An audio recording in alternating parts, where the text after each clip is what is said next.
Hey guys, it's Eddie, and I'm back with my good buddy Tony here at In2Pickle. First of all, I want to start by telling you I'm so grateful for the opportunity for you to actually take a look at my videos and really start to give me a lot of tips that I'm immediately able to put into practice. So thank you for that, man.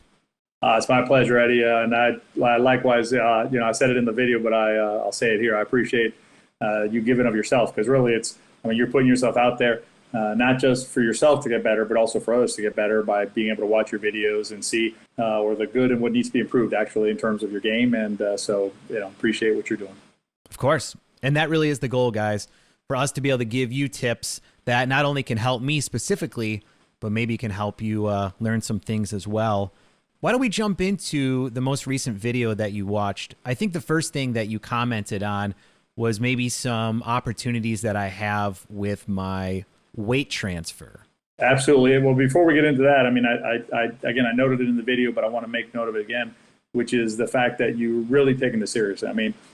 The last video that we did, we pointed out really a couple of things you needed to work on, and in the new footage you sent us, those problems are pretty much gone. Great job. So excellent work on that. There is one area though that you could still work on some more, which is the weight transfer. And what we're talking about there is just keeping the weight engaged in the stroke. If you find yourself pulling your weight away from the shot, it makes the shot very difficult. And in the video, we saw a couple instances where you were kind of moving forward, maybe prematurely, and then having to move back, and then that takes your weight away from the shot, resulting in the ball either going high or sometimes you don't have enough energy in the ball to get past the net, so you end up in the net. So one thing I do want to mention is if you guys want to know some areas that need to work on, play up. This is my first time playing 4-0, and now you're up against opponents who are going to prey on your weaknesses.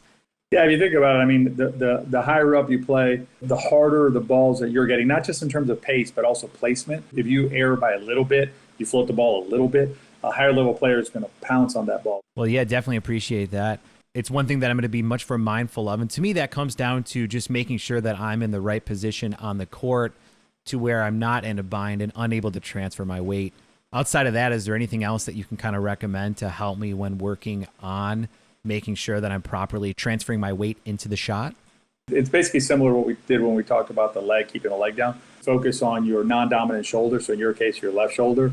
Keeping that shoulder, again, not down. So you don't want to be like out of balance down, but you want to keep it engaged. So you want to keep it like that fighter stance. I think we talked about that last time. So kind of fighter stance. The other way, some people have a hard time with the shoulder concept. The other way you can think about it is with your head. So if you look at like Dave Weinbach, when he hits the third shot, it looks almost exaggerated because he'll put his head down. He hits the third shot, and then you're like, are you going to look up? And then he looks up.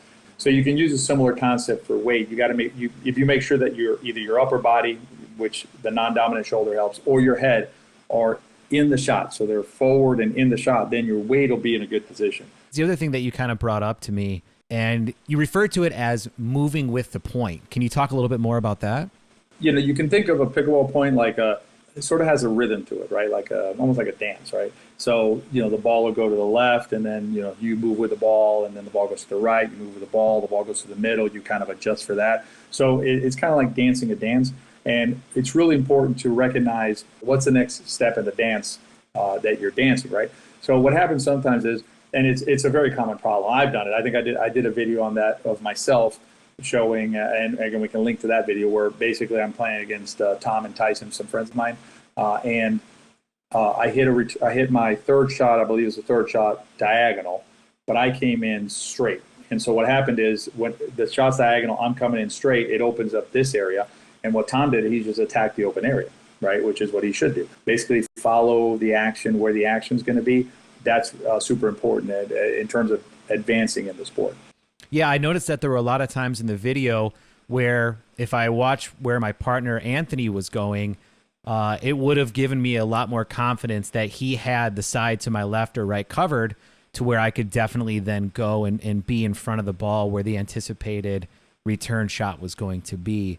No matter how you stand on a pickleball court, there's going to be an open spot, right? So if you come over to let's say the ball gets it to the right, you shift to the right. Anthony would also shift to the right some. Well, that would open up a small area on Anthony's left, potentially, right, for a diagonal attack.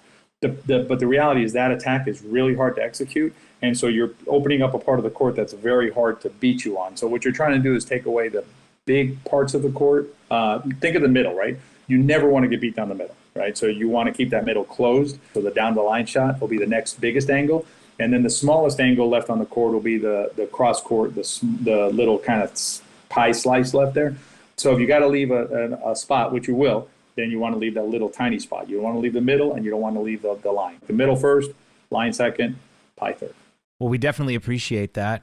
There's one other piece of advice that Webby and I are hoping to get from you from this today. I don't know if you know or not, but right before the Beer City Open in Grand Rapids, Michigan, the Thursday night before, Webby and I are going to be taking on Kyle Yates, 2 versus 1. And even though that might sound like we're going to have an advantage, we are still playing against Kyle Yates. And so I guess if you have any tips or strategy for us that we might be able to implement to maybe score like 2 points, that would be awesome.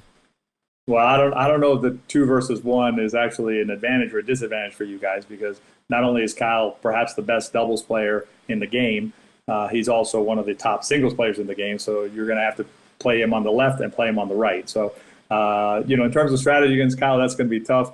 I was going to suggest perhaps, as I was thinking about it, to have him play left-handed since he normally plays right-handed. But I actually had the opportunity to play against him left-handed, I don't know, about 8 months ago or something like that, because he was injured. And he's still a very formidable opponent, even left-handed. So what I would say is just, keep your balls low and just get ready. Keep that battle up and ready, man. That's the best I can tell you. Do you think we're better off trying to move him around a lot on the court? I would say you definitely want to keep him back as much as you can.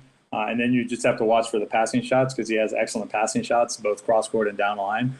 So you're going to have to, go up to the line, create a wall, and then try and beat him back. If you let him up at the net and let him fly around him at the no volley zone, that's going to be, unfortunately, a short match. Yeah. Well, awesome, man. I think it's going to be tough any way we look at it. So any advice or strategy, we definitely appreciate. Kyle is well known for eating almonds at night as his energy source. So if you know where he's staying, you can break into his place. Maybe I'm not going to tell you lace the almonds, but maybe steal the almonds. Maybe it lowers energy. You might steal a point in there. Tony, once again, man, thank you so much for all the great info that you're providing. Again, guys, although this is geared towards me specifically, the hope is that a lot of the things that I'm doing on the court that I can improve at, you guys might be struggling with the same thing as well. So we're hoping that this translates across the board to really help me become that benchmark 4.0 player that I'm looking to become. Awesome, man. Well, good luck with it. And then just keep plugging away at the different pieces. Let's keep building on it. Let's get you down Project 4.0 and get you to that 4.0 medal level. All right, let's do it. And if you guys haven't checked out In2Pickle, got to check them out on YouTube, on Facebook. Tons of great content out there. I watch every single one of the videos as soon as they come out, so make sure you're subscribed to that YouTube channel. Thanks, Eddie. We're doing the best we can to try and get the information out there to the pickleball community. Appreciate your help in doing so. My pleasure, man. We'll talk soon.